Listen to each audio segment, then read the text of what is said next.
Hvað segir biskup Íslands hér, já, í sinni fyrstu svona alvöru heimsókn til Suðurnesja, ekki kannski alveg fyrstu en svona hvað getum við sagt? Þú ert að koma hérna að kynna þér svæðið í fyrsta sinn?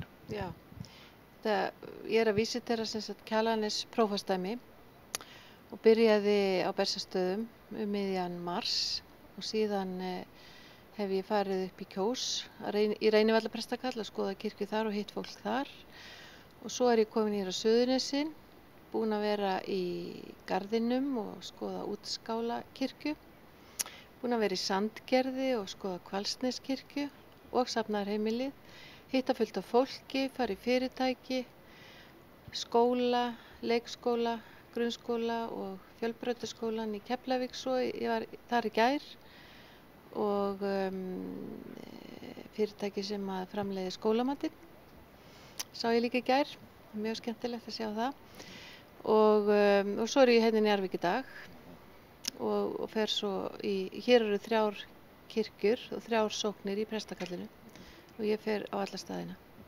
Er einhver sérstök ástæða fyrir þessari heimsókn? Sko, biskup hann vísiterar sem svo er kallað sem þýðir raun og veru bara heimsækir og ég heimsæki ekki bara kirkjurnar og hitti starfsfólki þar, sóknarnefndir presta og annað starfsfólk, heldur fer ég víðar og hitti fólk vegna þess að þetta er þjóðkirkja. Þannig að biskup Íslands að hann fer á staðina og svo náttúrulega athugi hvort allt sé í lagi í kirkjunum og sóknunum og bæði sem sagt í hinu veraldlega þar sem að eignirnar eru og eins hvort að starfi gangi vel og svo framvegis. Og hvernig er þín svona upplifun það sem af er? Já, ég hef nú bara séð góða hluti hingað til allavega. Góða hluti og gefandi og mér finnst bara kirkjan vera með mjög öflugt og gott starf hérna á Suðurnesjum og veita mikla þjónustu og góða og ég vona að aðrir hafi sömu tilfinningu og ég fyrir því. Þú ætlar að vera hérna við fermingu eða ekki á sunnudaginn? Jú, ég verið við fermingu í Keflavíkurkirkju á sunnudaginn. Það er að segja, það eru 2 athöfnir, ég verði í fyrri athöfninni. Og áður en að sú athöfn byrjar þá ætla ég að hitta kirkjukórinn og taka svo þátt í athöfninni. Hvaða tilfinningu hefur svona fyrir, hvað getur við sagt, andanum eða andrúmsloftinu hérna á Suðurnesjum, þetta svæði? Það hafa verið erfiðleikar hérna undanfarin ár eftir bankahrun, brottför varnarliðsins og fleira. Hefurðu fundið það eitthvað hér svona meðal fólks? Já, auðvitað hef ég fundið það og ég hef náttúrulega svona vissar hugmyndir í gegnum fréttir sem hafa borist frá svæðinu en það sem að stendur upp úr í því er að mér finnst svo mikið gert til þess að fólki líði ekki eins illa við það að vera atvinnulaust eins og annars væri. Það er ýmis félagsleg úrræði sem eru hér í boði og bara sko til dæmis það sem vorum að skoða í morgun og reyndar í gær líka í Keflavík. Þetta endurnýta hlutina, endurnýta fötin, breyta þeim pínlítið, bæta þau og þá er þetta svo nýja flíkur. Þetta finnst mér eitthvað mjög gott að þetta breytir svona hugsunarhætti okkar og ég vona að þessar þrengingar breyti mitt hugsunarhættinu til góðs og að fólk geti staðið upp frá þessum erfiðleikum sterkari manneskjur.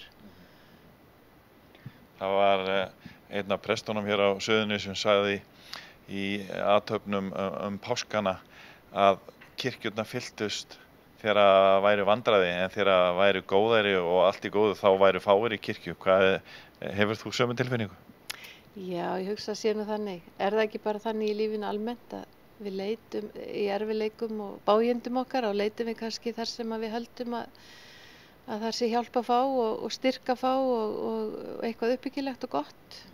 Þannig ég get alveg trúa að þetta eigi og svo gleymum við þessu kannski á milli þegar okkur líður sem eitthvað betur og sólin skín og bjartara er í líf okkar.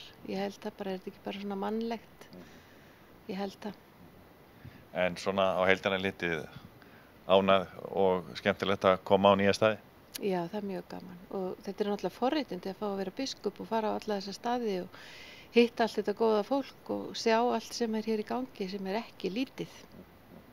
Ert að vísi þér á fleiri staði? Er þetta svona í upphafinu á þínu nýja starfi? Já, þetta er fyrsta prófastsdæmi sem ég heimsæki vísitera og síðan náttúrulega fer ég í önnur prófastsdæmi eftir sem árin líða. Þetta tekur tíma og ég get svona ímyndað mér að maður þurfa að fara í svona kannski 3 prófastsdæmi á hverjum 2 árum til þess að ná þessu. Hvernig líkaði við nýja starfi? Mér finnst þetta mjög skemmtilegt og gefandi og krefjandi auðvitað líka, en þetta er bara mjög, já, hingað til allavega, bara mjög gefandi og skemmtilegt starf.